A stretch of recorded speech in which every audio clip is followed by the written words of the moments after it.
Bonjour à tous, bienvenue à ce webinaire dédié au financement des indépendants. Donc, on va s'organiser de la manière suivante. Donc, on va bien naturellement faire notre présentation. On va s'arrêter à la fin de chaque partie pour que vous ayez le temps de nous poser toutes vos questions. Donc, je vous laisserai les poser par le chat. Ce webinaire va environ durer 30 minutes. Donc, n'hésitez pas à nous poser toutes vos questions. Sans attendre, je vais charger la présentation.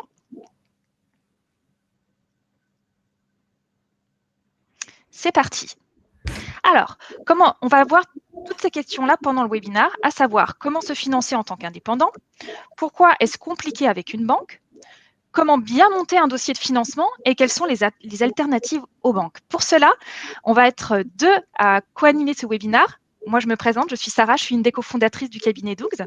Et Paul, je te laisse te présenter. Ouais, merci beaucoup Sarah. Je suis ravi d'être là. Salut à tous. Je suis Head of Growth chez Mansa. Mansa, c'est simple, on fait du financement jusqu'à 10 000 euros pour les indépendants. On est parti du constat en fait qu'aujourd'hui, quand on était à son compte, quand on se mettait en tant qu'indépendant, c'était souvent la galère d'accéder au financement avec une banque traditionnelle pour plein de raisons qu'on va voir pendant ce webinaire. Et donc, on a décidé de réinventer un peu la manière d'accéder au crédit pour les indépendants en construisant un algorithme de scoring, donc d'analyse de risque, qui est dédié aux indépendants qui n'ont pas forcément de fiche de paie, qui ont une trésorerie qui peut être fluctuante, etc. Et chez Mansa, moi, je suis Head of Growth, donc ça veut dire que je suis en charge de la gestion, enfin l'acquisition et la gestion des indépendants chez Mansa. D'accord, ok, super. Donc, hop. Allez, hop, avant de commencer le parcours, du coup, on m'attend exactement pour obtenir un financement avec sa banque. Alors, en fait, pour une banque, un indépendant égale risqué. Et on va voir ça tout de suite. Pourquoi En gros, les banques ont créé leur modèle de scoring, donc d'analyse de risque. Généralement, c'est vers les années 80 avec des critères qui ne sont pas du tout adaptés aux nouvelles tendances d'aujourd'hui. Donc, c'est des gens qui n'ont pas de fiche de paie, qui rentrent pas dans les cases classiques. Et donc là, les critères de scoring, on va les voir dans la slide juste d'après, donc je vais les décrire juste après. Et donc, ça entraîne un nouveau problème. Donc, c'est que le taux de défaut des banques est extrêmement faible, il est inférieur à 3%. Donc, les banques sont persuadées que leur modèle marche parfaitement bien, et parce qu'elle marche bien, mais ça crée des biais de décision qui font que ce modèle s'auto-alimente avec des critères qui sont plutôt adaptés pour une nouvelle forme de travail, pour par exemple des freelances informatiques, des gens qui se mettent à leur compte. Il y a de plus en plus de non-salariés et donc qui sont exclus, qui rentrent dans aucune case de ces algorithmes de scoring des banques. Et donc ça c'est un premier problème. Et le deuxième problème qui fait que c'est difficile à bouger pour une banque, c'est que en fait, ils ont des systèmes d'information donc informatiques qui sont extrêmement vieux, plus du tout adaptés, qui sont très durs à bouger. En fait, il y a une dette technique qui fait que c'est quasiment mission impossible de réinventer en fait un peu le crédit pour ces banques-là. Et aussi une rigidité juridique qui font que les banques sont hyper frileuses et averses au risque. Est-ce que vous avez des questions? Est-ce que c'est clair? Sarah, je peux continuer? Ouais, non, c'est clair, c'est clair. Moi, je pense souvent aux micro-entrepreneurs, notamment, qui ont beaucoup de difficultés à obtenir des financements parce que c'est pas toujours simple. Il faut attendre d'avoir une déclaration d'impôt avec le chiffre d'affaires qui est indiqué pour que les banques, notamment, acceptent de vous financer. Donc, je sais que le passage des banques est vraiment compliqué. Exactement. En fait, ça va être long, il va falloir faire beaucoup de paperasse. Souvent, ça dépend de son conseiller. Quand son conseiller peut faire quelque chose, parce que de plus en plus, les conseillers n'ont plus aucun impact sur les décisions d'octroi de crédit des banques. La preuve, il y a de plus en plus d'agences bancaires qui ferment, parce qu'en fait, elles n'ont pas trop de pouvoir à l'intérieur. Mais c'est vrai que c'est un vrai sujet. Et les banques en sont conscientes, d'ailleurs. Alors, comment une banque analyse votre dossier? C'est vrai qu'avant de commencer à comprendre comment faire un bon dossier de crédit, c'est bien de se mettre à la place d'une banque, enfin essayer de voir comment elle va analyser votre dossier pour faire son dossier en fonction, ou alors se dire, OK, ça sert à rien que je le fasse avec une banque, et autant aller voir ailleurs directement, parce que je ne rentrerai pas dans les cases classiques. Je trouvais ça bien de commencer comme ça. Alors, s'il y a une chose à retenir pour une banque quand on fait du crédit, c'est le mot qui est en haut, c'est le mot stable, stabilité. En fait, une banque, elle, ce qu'elle veut, c'est un dossier qui est stable. Si jamais vous changez d'adresse, si jamais vous changez de métier, si jamais vous êtes quelqu'un qui vient de changer de banque, etc., ça va être plein de signaux d'alerte pour une banque qui vont en fait, en gros, parfois être même des filtres durs, parce qu'une banque est tellement averse au risque qu'elle elle veut quelqu'un absolument stable. Alors, ces critères de stabilité, on l'a vu en fait, sont un peu biaisés, car en fait, ils datent de critères qui sont plus forcément vrais. Par exemple, le premier, le premier critère, enfin, il suffit juste d'aller sur le site d'une banque, même de crédit conso comme France Finance, comme Cofidis, etc. Vous allez avoir les mêmes questions. Et en fait, vous vous rendez compte que ces questions, elles vont, pour une banque, essayer de deviner si vous, l'emprunteur, vous êtes quelqu'un de stable. Donc déjà, ça va être le statut de logement. Est-ce que vous êtes locataire ou est-ce que vous êtes propriétaire? Et surtout, ça le plus important, c'est depuis combien de temps? Comme on l'a vu, si quelqu'un il change souvent d'appartement ou il vient en fait de changer de domicile, c'est un premier filtre d'alerte pour une banque. Ensuite, là, ça va être la situation familiale. Et là, en fait, c'est là où, pour moi, c'est ce qui a plus du tout de sens aujourd'hui. Pour une banque, par exemple, quelqu'un qui est marié, qui a des enfants, c'est quelqu'un d'extrêmement stable. Alors qu'il y a des nouvelles tendances de société, il y a de moins en moins de personnes qui se marient, et surtout ne pas avoir d'enfants. C'est quelque chose qui est beaucoup moins choquant que ça pouvait l'être dans les années 80, par exemple. Mais pour une banque, aujourd'hui encore, quelqu'un qui est marié et qui a des enfants, c'est a priori quelqu'un de stable.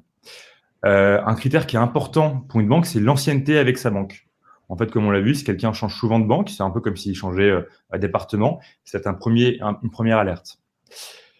Ce qui vous intéresse, vous, en tant qu'indépendant, ça va être aussi l'ancienneté dans la profession. Les banques adorent la stabilité. Ça se traduit surtout par l'ancienneté, en fait, dans son entreprise. Et donc, c'est un critère extrêmement important qui est plus du tout justifié. Il y a pas mal de banques qui vont demander 3 bilans, alors que, par exemple, vous venez de vous lancer. Donc là, il y a un micmac qui est quasiment insoluble et qui fait que les banques ne sont pas forcément adaptées. Donc, c'est un peu lié à l'importance des bilans. En fait, c'est très important pour une banque, pour analyser votre société, de comprendre et de lire vos bilans. L'âge aussi, c'est un critère pour une banque. Les banques n'aiment pas trop les jeunes, surtout dans les crédits professionnels ou personnels. D'ailleurs, vous avez en dessous de 27 ans, par exemple, vous pouvez être exclu du crédit conso. Alors, ils le diront jamais, mais c'est un critère qui est connoté négativement. Et un peu pareil pour les personnes un peu plus âgées, parce qu'il y a plus de risques si vous dépassez la soixantaine, par exemple. Alors, le géomarketing, ça, les banques le disent pas officiellement, mais là où vous habitez, c'est un critère. En fait, elles vont, si par exemple vous habitez dans le 9-3, dans une, on va dire, une cité compliquée, ça va jouer en votre défaveur. Si vous habitez dans le 16e, ça, vous allez gagner des points. En fait, elles vont juste comparer d'autres emprunteurs dans la même zone. Et en fait, c'est simple. S'il y a plus de personnes qui n'ont pas remboursé leur prêt, vous êtes bénéficier ou pas bénéficier de cette comparaison. Donc là où est votre siège social a aussi un impact. Les revenus réguliers, et c'est là où en fait les salariés sont les plus bien lotis, et là où les indépendants ont le plus de mal, c'est que parfois, en fait, une banque déteste l'instabilité, et donc si vous avez une fiche de paie, c'est parfait, mais si vous avez des revenus réguliers, parfois même, c'est même pas qu'une banque veut analyser votre profil, c'est que vous rentrez pas dans les cases. En fait, c'est simplement que vous êtes exclu du système, on va dire, traditionnel, parce qu'en fait, pour une banque, c'est même pas possible de prêter à quelqu'un qui n'a pas des revenus réguliers. Alors que quand vous êtes à votre compte, c'est normal d'avoir des revenus qui fluctuent parce que vous avez des clients différents, des missions différentes. C'est pour ça que vous êtes mis à votre compte aussi. Et les principales sources de défauts dans le crédit conso, alors ça, je sais pas pourquoi je l'ai mis ça là, mais c'est important, c'est les trois, c'est pas lié, il n'y a pas d'ordre précis, mais c'est l'alcoolisme, le divorce et le chômage. Donc, c'est en fait là les trois choses qui vont conduire à une faillite personnelle, et c'est souvent lié, on ne sait pas encore, il n'y a pas d'ordre précis, mais ça, les banques en sont bien conscientes. Alors, oui, Paul, je me posais la question. Là, on parle beaucoup de crédit personnel. Je te prends un exemple. Moi, j'ai une SASU, donc je travaille sous le cadre de ma société, dans ma SASU. Donc, est-ce que tous ces éléments vont être pris en compte alors que c'est ma société qui va faire le prêt? Non, mais ça va jouer. Mais on va le voir juste après. D'accord, ok, Mais tu as super. raison. En fait, quand tu empruntes avec ta SASU, c'est uniquement la SASU, enfin les finances de la SASU qui vont être analysées. Mais en fait, toi aussi, tu vas porter le projet, tu vas être analysé, enfin par ton conseiller, et aussi tout ce que tu peux apporter comme garantie à côté à titre personnel. D'accord, ok.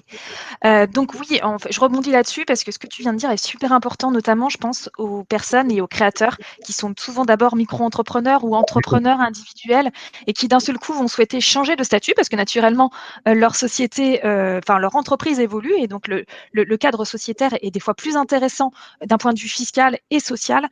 Donc là, il faut bien faire attention parce que, alors, moi j'ai connu ça, il y a certains banquiers qui prennent bien en compte votre ancienneté depuis la date à laquelle vous aviez commencé le métier en tant que consultant, Exactement. mais il y en a d'autres, pas du tout, qui vont prendre en compte la date de création de la SASU. Donc, c'est ça aussi, c'est pas toujours, toujours très confortable. C'est Et donc, exactement. c'est pour ça. Ouais. Ah, excuse-moi, je te laisse, Paul.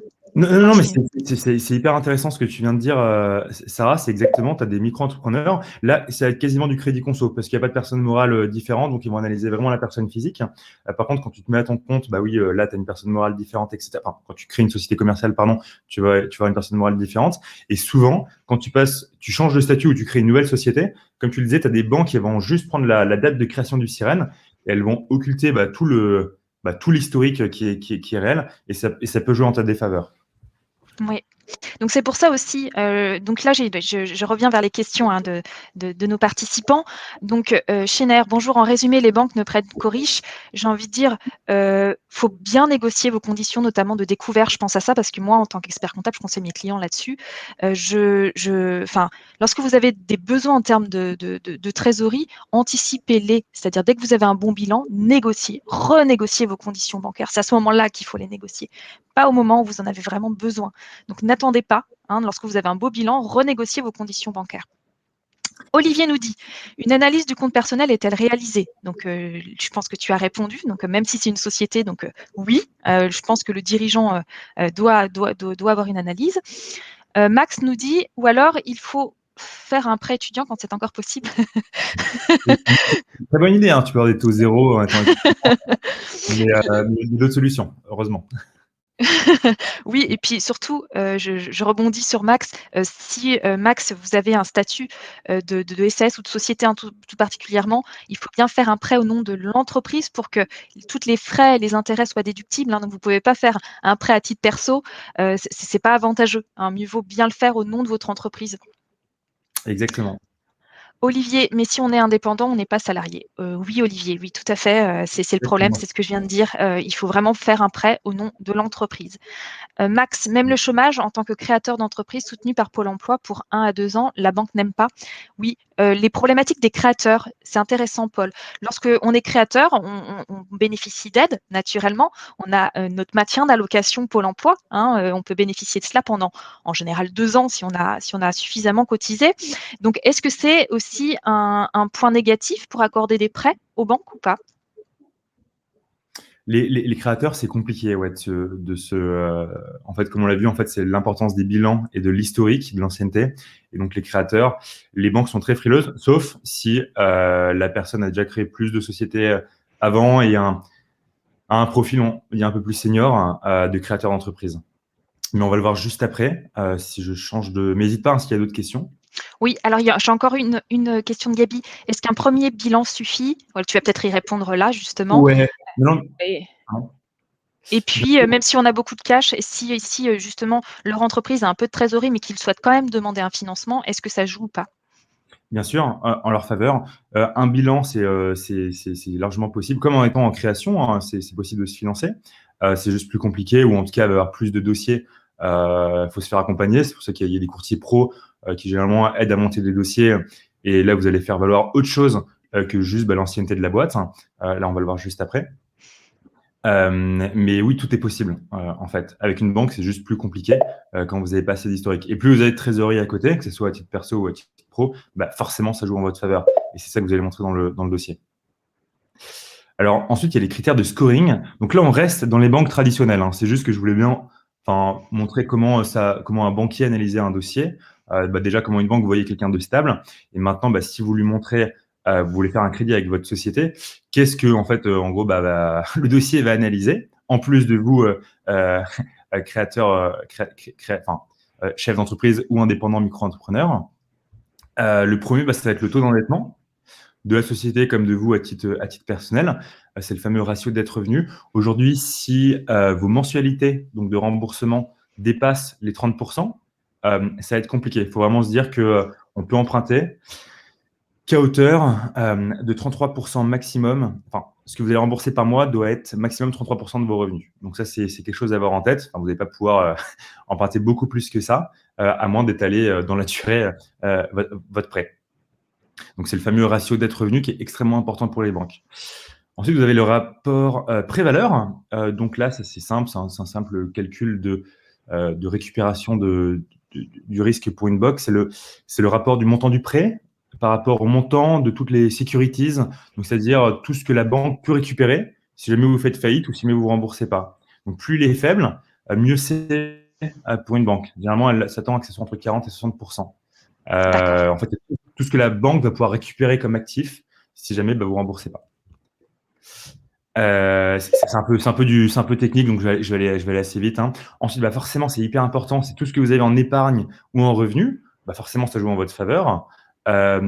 Caution et hypothèque, ça c'est un peu lié au rapport prix-valeur aussi, mais c'est tout ce qui permet de sécuriser la banque, de se dire si jamais vous ne remboursez pas, vous faites défaut ou vous arrêtez de payer, je vais pouvoir me retourner avec une caution, avec une hypothèque, ou avec un prêt affecté, etc., qui permettra de saisir un bien plus facilement. L'historique judiciaire, c'est extrêmement important. Il y a deux choses. Il y a si vous êtes fiché à titre personnel et aussi si vous avez en fait fait l'objet de condamnation avec votre société dans le passé, notamment si vous avez fait l'objet de procédures. Vous pouvez avoir créé des sociétés et les avoir fermées, donc ça, il n'y a aucun problème. Si par contre, vous avez fait l'objet de liquidation, de choses comme ça risque vraiment de jouer en votre défaveur. Donc, ce que je recommande déjà, si vous êtes fiché à titre personnel, c'est de rembourser vos dettes. On peut se faire ficher pour des raisons idiotes. Par exemple, il y a eu vous avez un chèque qui a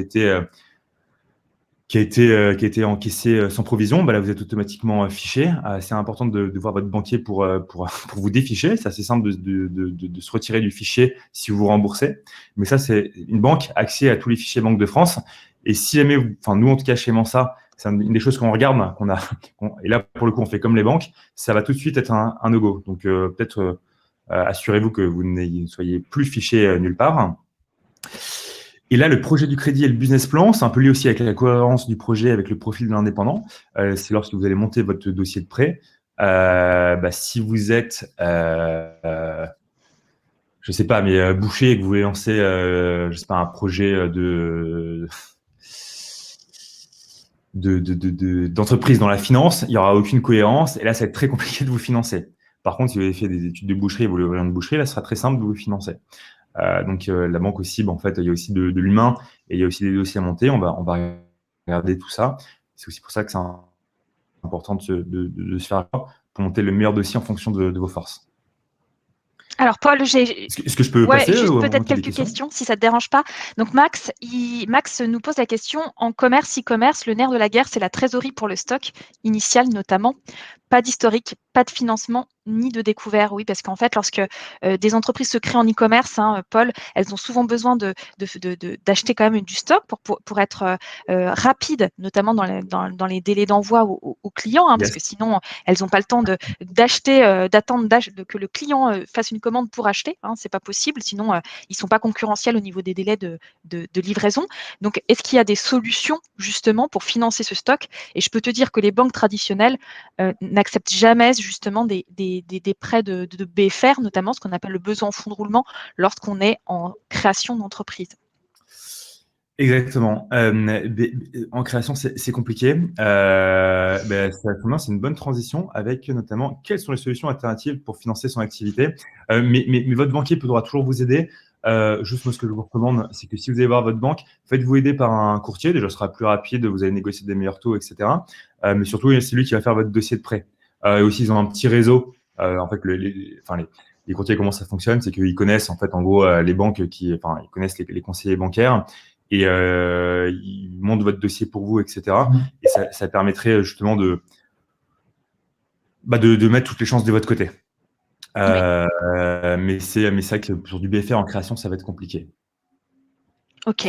Mais Alors, juste, je termine encore d'autres questions parce qu'en fait, il y a pas mal de questions, Paul. Il y a Émile qui nous ça va. demande ça. Est-il des SASU à obtenir des financements immobiliers?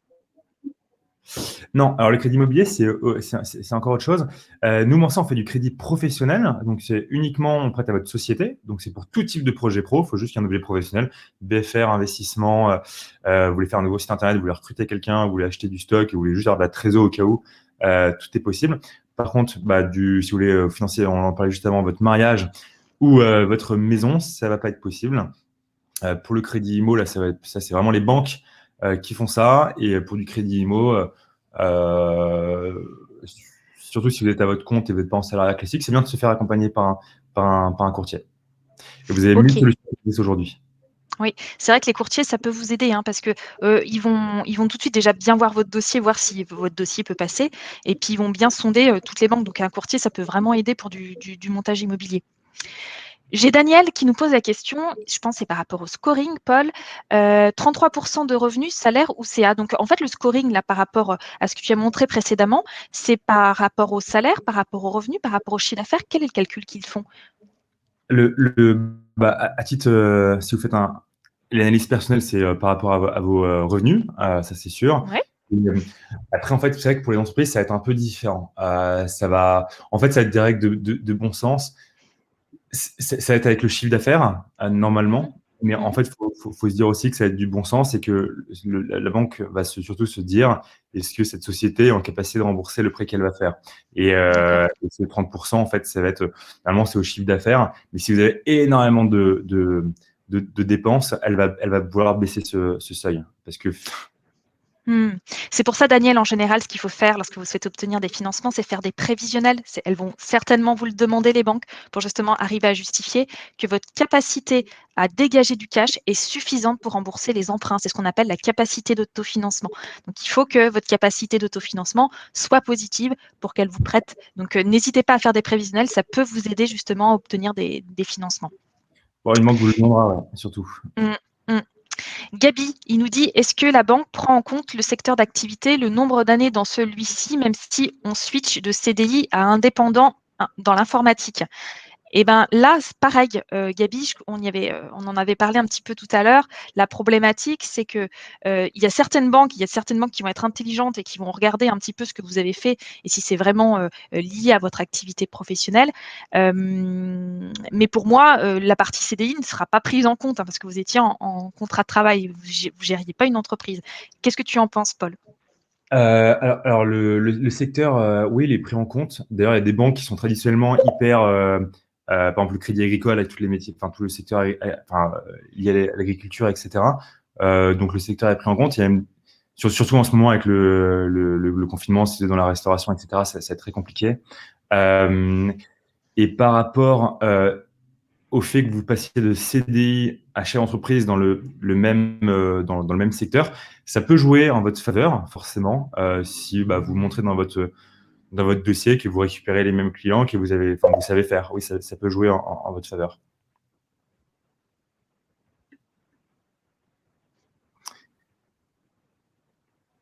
Et oui, Alors, là, je termine avec Gabi. J'imagine qu'il faut aller vers des banques pro et non perso. Oui, lorsque vous souhaitez faire un crédit professionnel, il faut aller voir des banques qui font des prêts professionnels, hein. Comme je l'ai dit tout à l'heure, un prêt personnel, si vous faites un prêt personnel, il ne sera pas considéré comme professionnel, donc les intérêts ne seront pas déductibles de vos sociétés. C'est très important, ça.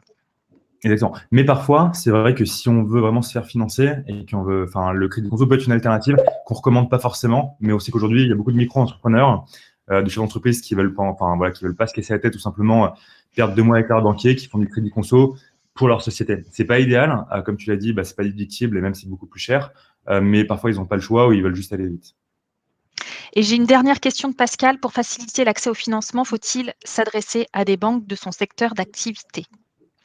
C'est mieux. Traditionnellement, il y a plein de banques qui sont plutôt euh, adaptées aux pros et des gros mastodontes comme BNP, SOG qui eux justement font pas d'exception par secteur, etc. et prennent beaucoup moins de risques. C'est un peu en train de changer. Je connais, mais historiquement, oui, c'est ça. C'est les banques professionnelles financent plus facilement les pros que d'autres. Super. Je te laisse continuer. Hop. Bon, désolé, c'est l'instant pub. Quelles sont les solutions alternatives? On commence par le premier, Mensa. Alors, c'est du petit crédit, on l'a dit, c'est jusqu'à 10 000 euros. On essaie de faire deux choses. C'est révolutionner l'accès au financement, car nous, en fait, notre scoring, il est dédié justement aux personnes qui n'ont pas des revenus fixes et qui sont mis à leur compte. Donc, on a décidé de faire ce choix. Et aussi, surtout, l'expérience de financement. Tout se fait en ligne en moins de 10 minutes. Si vous êtes éligible, vous avez ensuite un contrat électronique et les fonds en 24 heures. Donc, c'est extrêmement rapide. Et donc, c'est deux choses qu'on essaye de faire. Je suis ravi d'échanger. Je vais partager mes coordonnées après dans le chat si vous avez plus de questions vis-à-vis de Mensa. Et nous, nos filtres durs, ils sont transparents. Enfin, en gros, ils sont sur leur site. Aujourd'hui, il faut 1 an de sirène. Donc, malheureusement, c'est pas encore pour les créateurs d'entreprises. On doit générer plus de 1 800 euros de chiffre d'affaires par mois en moyenne sur les 6 derniers mois. Comme on l'a dit, il ne faut pas être fiché. Il ne faut pas avoir fait l'objet de liquidation judiciaire. Il faut être domicilié en France. Et notre algorithme, en fait, c'est juste du bon sens. On utilise l'open banking, donc on va plugger ses comptes en banque sur Mensa. Ça vous évite de devoir télécharger tous vos relevés. Donc, c'est extrêmement rapide. Et en 10 minutes, notre algorithme va analyser tout votre historique bancaire. Et on va analyser le découvert, le surendettement et vos capacités de remboursement. Et il faut qu'il y ait un objet professionnel. Donc, ça, on en a parlé juste avant. Et ravi de répondre à toutes vos questions sur Mensa. On finance tout type d'indépendants, tout secteur. On s'en fiche, contrairement aux banques, que vous soyez quelqu'un de, a priori, instable selon leurs critères. On va juste analyser votre activité. Ok. Il y a Jamila qui nous pose la question, est-ce que Mensa, c'est du crowdlending? Non, crowdlending, ça c'est une autre solution de financement qu'on va parler juste après. Nous, en fait, légalement, on est un courtier, mais sauf qu'on est un courtier plus. C'est-à-dire que tout se fait en ligne, qui vous parlait qu'avec Mensa. Mensa s'occupe du prélèvement, Mensa s'occupe de l'envoi des fonds, Mensa s'occupe du scoring. Normalement, c'est à la banque de le faire. Et ensuite, par contre, si vous êtes éligible selon nos crédits, c'est pas Mensa qui va vous financer, ça va être une banque allemande. Donc, il y a la licence d'établissement de crédit pour vous prêter de l'argent. En fait, il faut savoir que le crédit, c'est extrêmement régulier. Il y a des petites blagues qui disent que c'est plus facile de monter une entreprise spatiale que de faire du crédit. C'est qu'en fait, vous ne pouvez pas prêter d'argent si vous n'êtes pas une banque. Vous ne pouvez pas faire de crédit. Et nous, on a un partenariat avec une banque qui nous fait confiance, là où nous aussi, on fait confiance aux indépendants, où en fait, en gros, elle accepte de financer toutes les personnes qui, selon nous, sont éligibles. Ensuite, on a aussi un deal où on rembourse les défauts. Donc, on est skin in the game, comme on dit, c'est-à-dire qu'on est à 100% Solidaire. solidaire, on croit, même si le but, forcément, c'est que tous nos indépendants remboursent. Après, c'est pas à prendre à la légère le crédit. Si vous remboursez pas, vous êtes fiché, notamment. Et donc voilà, voici ce que fait Mensa. Ok, super. C'est tout bon. Moi, j'ai pas d'autres questions. Alors, le crédit conso, aujourd'hui, en fait, il y a beaucoup de micro-entrepreneurs, surtout, ou parfois même de chefs d'entreprise qui veulent pas s'embêter, qui prennent du crédit conso pour financer leur boîte, même si c'est pas l'idéal. Pourquoi? Simplement parce que c'est rapide et qu'il peut y avoir des gros montants, c'est-à-dire 50 000 euros, des choses comme ça. Vous avez plein de sites qui se créent, en plus un peu comme Mensa, c'est-à-dire en ligne, instantané, où il n'y a pas de friction, et si vous voulez aller vite, c'est simple. Vous avez FinFrog, mais ça c'est des crédits extrêmement faibles. Unité de crédit, là vous pouvez aller jusqu'à 50 000 euros. Après tous les sites de crédit conso. Les inconvénients, par contre, surtout mis à part que c'est cher, il faut le rembourser rapidement, sinon vous pouvez entrer dans des spirales infernales, comme notamment avec le crédit renouvelable, où en fait, tant que vous n'avez pas remboursé, vous continuez à payer des frais. C'est que c'est pas déductible et que c'est pas l'idéal, vu que c'est pour vous à titre de personne physique, pas pour votre société, qui est vraiment une personne morale différente de votre personne. Oui, et en plus, en fait, la problématique qu'il y a aussi, c'est que c'est vous, à titre personnel, qui allez devoir payer les intérêts, hein, parce que je rappelle, si vous faites des apports à une société, c'est ce qu'on appelle des apports en compte courant d'associé, donc vous allez apporter le capital. Donc vous allez pouvoir bien sûr, vous rembourser petit à petit en fonction du remboursement du prêt, hein, pour que vous puissiez payer l'échéance de prêt, vous, à titre personnel. Mais par contre, les intérêts, c'est vous, à titre personnel, qui allez les payer. Donc c'est pour ça que ce genre de prêt, moi, je le déconseille totalement. C'est vrai. Et d'ailleurs, l'apport en compte courant, c'est la meilleure façon de financer sa boîte, mais il faut avoir beaucoup d'argent à côté. Et forcément, si on parle de financement, c'est qu'on n'a pas forcément beaucoup d'argent à mettre dans sa boîte. Mmh. Après, on peut avoir une autre solution aussi, c'est de faire une levée de fonds. Ça, je crois que je l'ai pas mis dans mes slides, mais il y a plein de business angels qui se lancent sur le site de business angels, mais on va en parler dans le crowdfunding, justement. Alors, Voilà. juste avant, Paul, il y a Pascal qui nous pose une petite question. Est-ce que Ouais. c'est légal en cas de contrôle fiscal? Oui, Pascal, c'est légal en cas de contrôle fiscal. Vous avez le droit de prêter de l'argent à votre entreprise. Ça, c'est tout à fait autorisé en tant que personne physique, hein. Donc, vous, en tant que dirigeant, vous allez faire un prêt à la consommation. Vous allez utiliser le capital pour prêter l'argent à votre entreprise. Donc, ça, c'est tout à fait légal. La seule chose, c'est que, comme on l'a dit, c'est pas forcément intéressant parce que justement, vous allez devoir assumer le coût du prêt à titre personnel. Et puis, bien sûr, vous ne pourrez pas non plus déduire les intérêts de votre bénéfice. Donc, vous allez être imposé en plus sur ces intérêts-là. Donc, c'est pour ça que c'est pas forcément intéressant et judicieux. Gabi, y a-t-il des outils qui permettent de savoir si on est finançable? Crédit IMO via notre entreprise ou autre, ou c'est plus compliqué? Oui, déjà, que ce soit Mensa ou les autres, hein, vous faites votre parcours en ligne et vous savez tout de suite si vous êtes éligible ou pas. Après, avec une banque, il faudra monter un dossier. Donc ça va D'accord. être plus loin, ça va être en physique. Donc, il n'y a pas d'outil finalement universel qui peut nous dire, bon, bah voilà, c'est sûr, je vais avoir un prêt. Non, ça dépend de trop de critères et ça dépend de quel type de prêt, de quel type de prêteur, hein. Donc, si c'est une banque, si c'est Mensa, si c'est. Euh, mais voilà, là, je presse pour ma paroisse. Mais en fait, en faisant une demande de prêt chez Mensa, vous allez avoir votre rapport de scoring, donc avec vos notes associées selon votre historique. Donc, ça pourra peut-être vous aider à vous faire une idée de ce que vous devez améliorer ou pas avant d'aller. Voilà, enfin, c'est une chose, mais qui n'est pas universelle parce que c'est lié à Mensa. Une banque ne va pas avoir la même chose que d'ailleurs une autre banque X, Y, pour lesquelles les critères vont pas forcément être les mêmes. Peut-être que l'importance sera plus accordée, je sais pas, l'ancienneté pour la banque X, alors que pour l'autre, ça va être l'apport euh, dans votre boîte. Je sais pas. D'accord. Ok. C'est pas transparent. En fait, il y a pas de. Vous demandez à votre banquier. Euh, Donnez-moi vos critères de scoring, personne ne vous les donnera. Enfin, c'est aussi un problème et ce qu'on essaie de changer euh, avec Mensa, c'est justement ce qu'on parlait, c'était l'expérience de crédit, de financement. On essaie que tout soit le plus transparent possible et le plus simple aussi. Alors Daniel a une question. Est-ce qu'une société peut prêter à une autre société? Si oui, les conditions? Oui, Daniel. Depuis peu, hein, ça doit faire à peu près 2 ans. Les prêts interentreprises, c'est possible. Par contre, il faut bien faire des contrats de prêt avec des taux d'intérêt parce que une société, c'est pas une association à but non lucratif, hein. Donc, il faut qu'elle ait un intérêt à prêter. Donc, il faut que la société qui prête, bien sûr, reçoive un intérêt. Mais oui, c'est possible. Ça fait, c'était la loi Macron, c'était il y a 2-3 ans, ouais, Ouais, exactement. c'est Ouais. à peu près 2-3 ans. Ouais.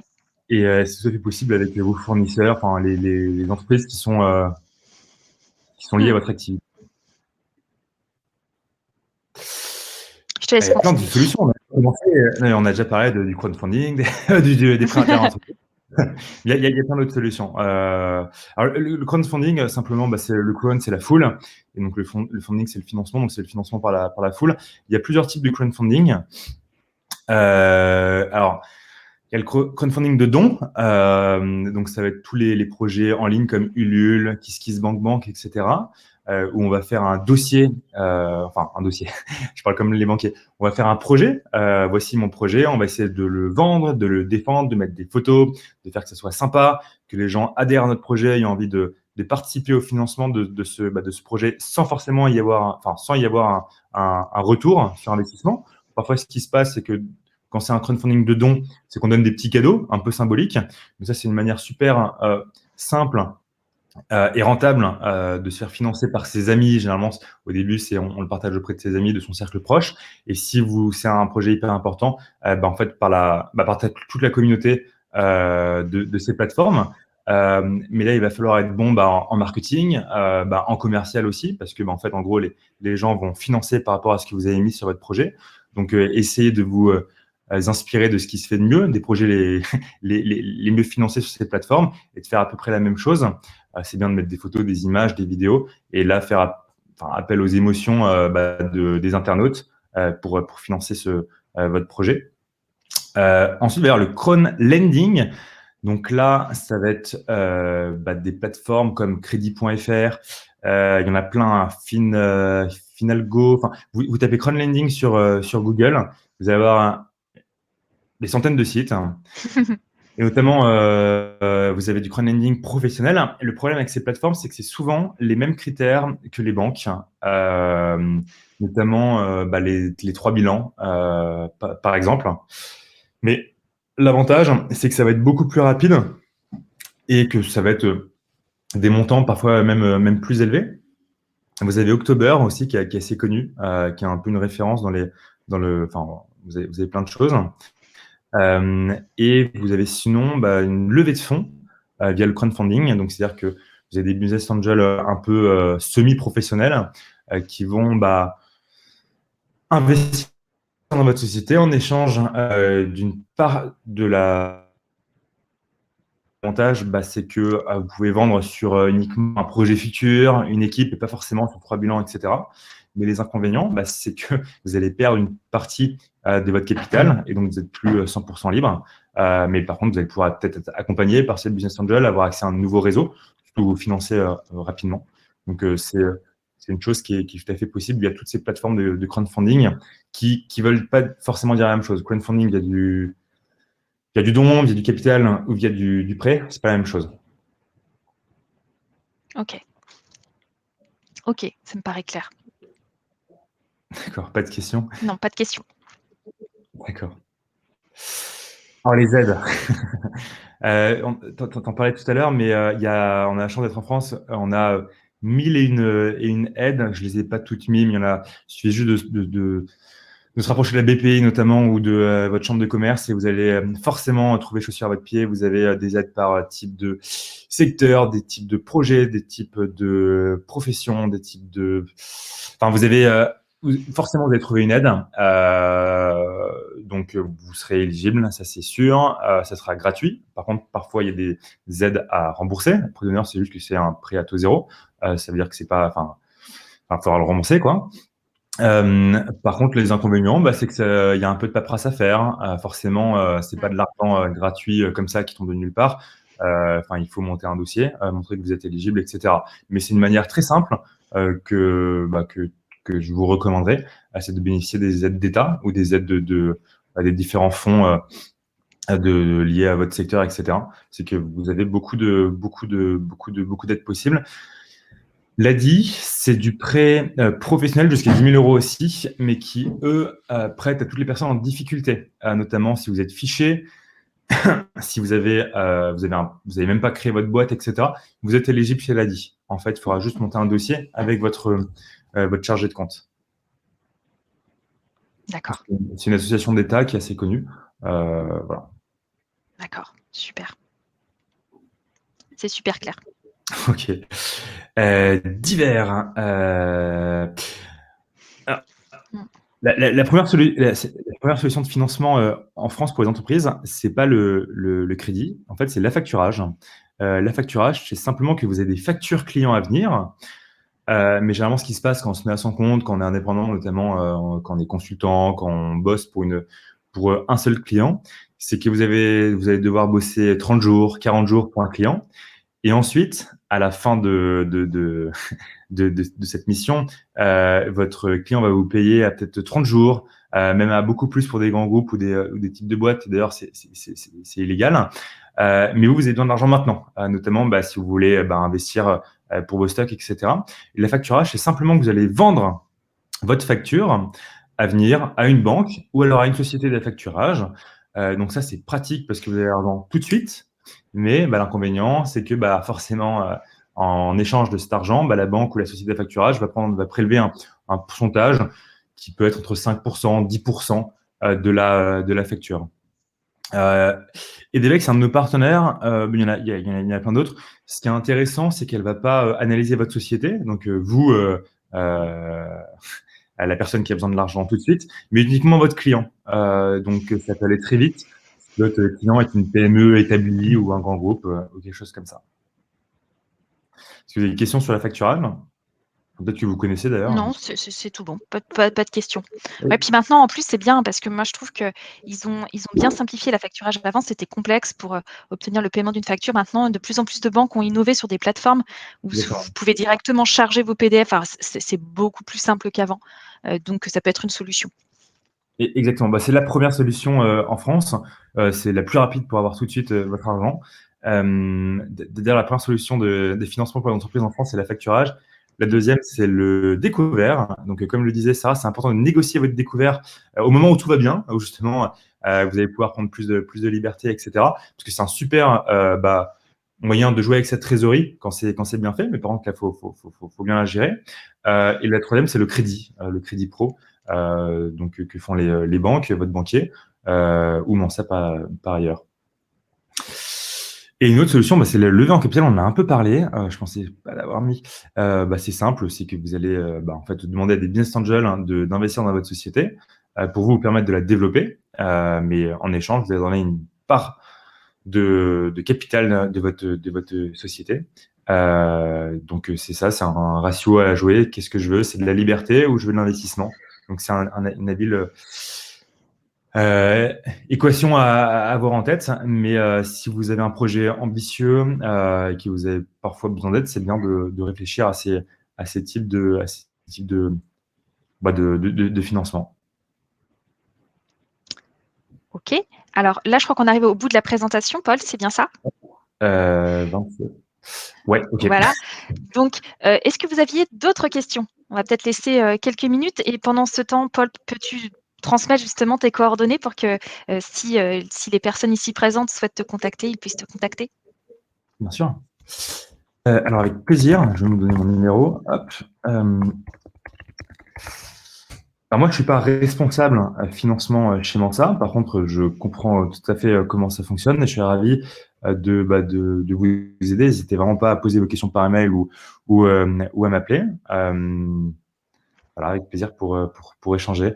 Nous, Mensa, on a un réseau de partenaires, que ce soit des courtiers professionnels, que ce soit justement des sociétés d'affacturage, que ce soit des plateformes de crowdlending sur lesquelles on redirigera toujours nos clients. C'est-à-dire que si vous n'êtes pas éligible chez Mensa ou que ça ne matche pas avec votre projet, c'est-à-dire que vous avez besoin de beaucoup plus que 10 000 euros, alors que c'est un projet personnel, on vous redirigera vers le partenaire adapté selon votre profil.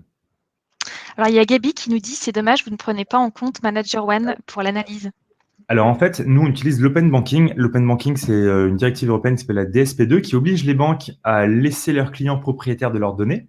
Donc ça, c'est super. Hein. Ça permet notamment à des sociétés comme la nôtre justement de produire plus de services pour vous, leurs clients, parce qu'en fait, on a enfin accès aux données qui nous permettent, nous, de faire notre métier. C'est sécurisé, etc. On n'a accès à rien, à part en lecture seule à votre historique financier. Le problème avec la DSP2, c'est que ça passe par des logiciels. Donc, nous, on utilise le logiciel qui s'appelle Bridge, qui a été créé par Banking, mais il y en a plein d'autres. Et c'est aux banques de se mettre à jour sur ces logiciels. Et Manager One n'est pas encore disponible sur ce logiciel. Vous avez d'autres problèmes qui ne sont pas liés à Manager One, mais par exemple, vous avez des banques, je ne sais pas, comme je crois la Bread, qui ne donne pas assez d'historique. Donc en fait, c'est juste que cette banque n'est pas encore intégrée avec la DSP2. Donc nous, on a plus qu'envie d'être intégré avec Manager One. C'est juste que techniquement, Manager One n'est pas encore à jour. OK. Mais ils vont l'être. Ils sont obligés. C'est une directive européenne. Par contre, ce que vous pouvez faire, c'est que vous pouvez toujours envoyer vos relevés bancaires. En fait, on aura toujours besoin que vous pluguiez une banque, mais en fait, s'il n'y a pas assez d'historique ou s'il y a des problèmes, on analysera aussi vos relevés. Mais c'est juste, ce sera beaucoup plus long. D'accord. OK, super. Bon, bah, je crois qu'il y a pas d'autres questions, Paul. Donc on va terminer, ce webinaire, en musique et donc je vous remercie d'avoir assisté à ce webinaire. Je te remercie, Paul, pour la présentation qui était extrêmement claire. Je vous dis à bientôt. N'hésitez pas à aller voir sur notre site Dougs, hein, on a plein d'autres webinaires auxquels vous pouvez assister, ça peut vous être utile. Donc je vous souhaite une excellente journée et puis je vous dis à bientôt.